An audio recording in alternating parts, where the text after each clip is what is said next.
नारायण नारायण। साधन की दो शैलियां।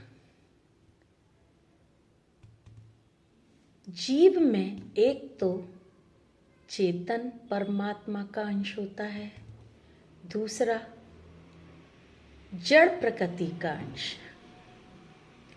एक होता है चेतन अंश, दूसरा होता है जड़ प्रकृति का अंश। जो चेतन अंश होता है वो परमात्मा की प्राप्ति में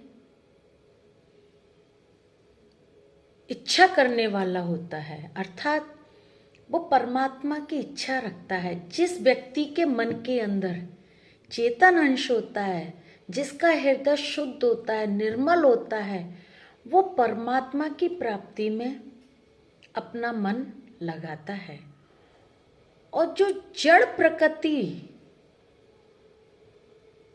अंश होता है, जड़ प्रकृति का मतलब होता है सांसारिक, जिसका मन संसार में रचा बसा होता है, वो जड़ प्रकृति अंश कहलाता है।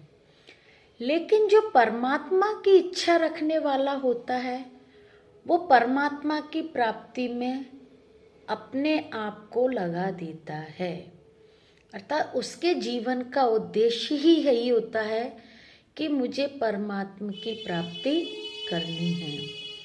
लेकिन जब हम संसार में मन लगाते हैं तो उन विषयों में मन लगना शुरू हो जाते हैं, अनंत इच्छाओं में मन लगना शुरू हो जाता है।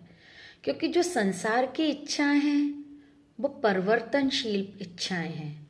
एक इच्छा पूर्ण होती है तो दूसरी इच्छा जागृत हो जाती है, और जब दूसरी इच्छा पूर्ण होती है तो तीसरी इच्छा जागृत हो जाती है।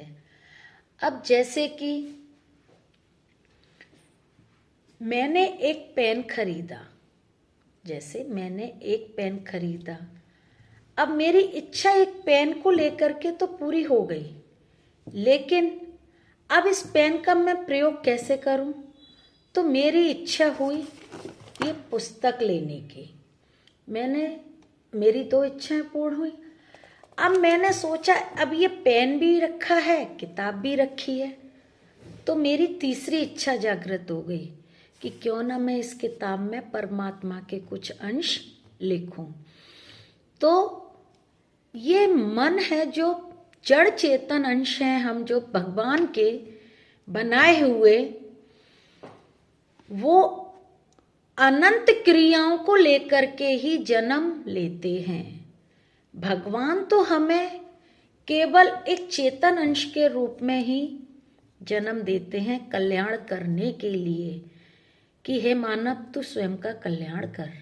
लेकिन हम स्वयं का कल्याण नहीं करते, संसार की मोह माया में इस कदर रच बस जाते हैं कि हम परमात्मा को पूर्ण रूप से भूल ही जाते हैं।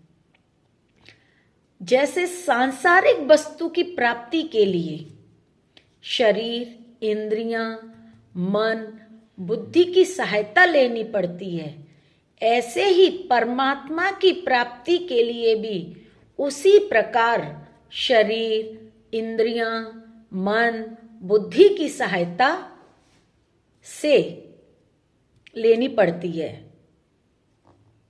जैसे हम संसार के कार्य करने के लिए शरीर, मन, बुद्धि, इंद्रियां आदि की सहायता लेते हैं, उसी प्रकार भगवान की प्राप्ति करने के लिए भी हम शरीर, मन, बुद्धि, इंद्रियों की सहायता लेते हैं।